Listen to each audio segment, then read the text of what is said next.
Well, hello again, healthcare customers. I'm Chef Don Hensley, and this is our cooking series at Martin Brothers, Chef to Chef. Today we're going to be making sauces and gravies, from package to scratch, slurry to roux. Let's get started. And today we're going to make a delicious, slightly spicy Southwest cheese sauce to go with some pork chops using our slurry. Using a little chipotle cinnamon spice from McCormick. We've got a hot pan. Let's add a little bit of canola oil, because we're going to take a little bit of chopped garlic,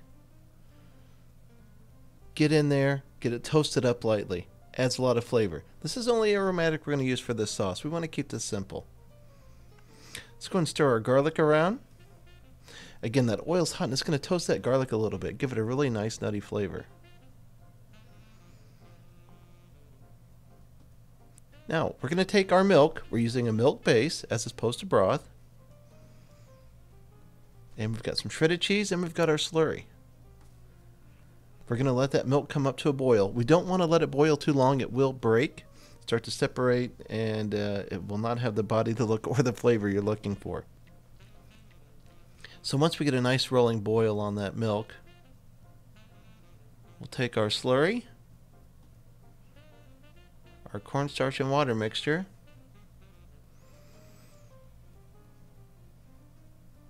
give it a nice stir, make sure the water and the cornstarch are mixed together well, and we'll start to pour it in to our boiling milk.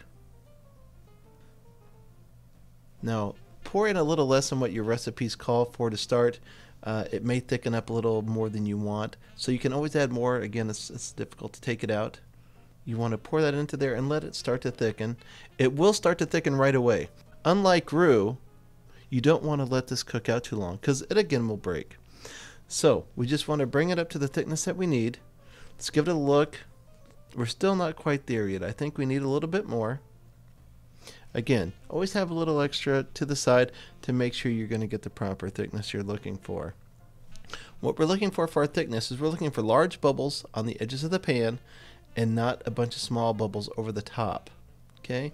We haven't created the body that we need to suppress the bubbles in the center and push them outward. And that's how you know you're getting your sauce thick enough. You won't see a lot of bubbles. You'll see a lot of movement in the center of your sauce and the big bubbles on the edges. There we go. We're starting to get it now. Just going to pull that up a little bit. Yeah, that's what we're looking for right there.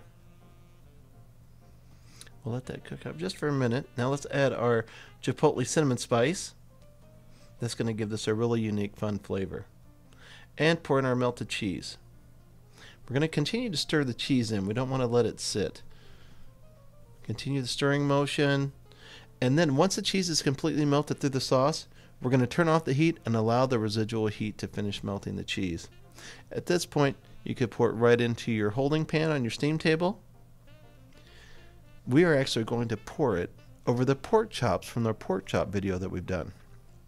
So if you haven't seen that, make sure you take a look. This is a great combination. Look at those beautiful pork chops.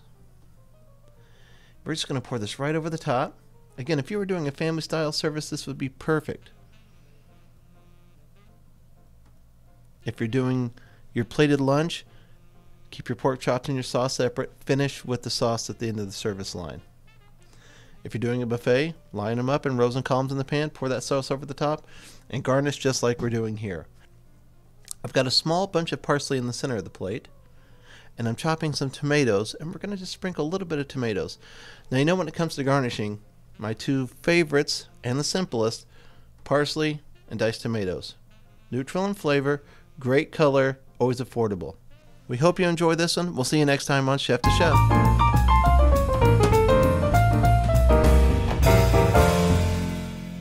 We hope you enjoy our cooking tips, techniques, and recipes here at Martin Brothers.